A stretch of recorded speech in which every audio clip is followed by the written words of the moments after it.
So ఈ book 2 పార్ట్స్లో divided ఉంది. ఫస్ట్ పార్ట్ అంటే అన్ని టాపిక్స్ గురించి తెలుసుకోవడం.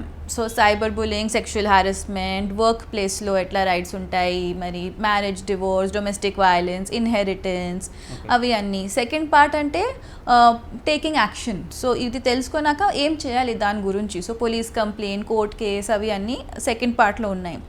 సో ఎవరైనా వేరే స్టేజెస్, సో స్టూడెంట్కి ఒక 12th క్లాస్ స్టూడెంట్కి ఏం రెలవెంట్ ఉంటుంది, సైబర్ బులింగ్, సెక్షువల్ హారెస్మెంట్. సో అది బుక్ తీసుకొని ఫస్ట్ అవి చాప్టర్స్ చూసుకోవచ్చు.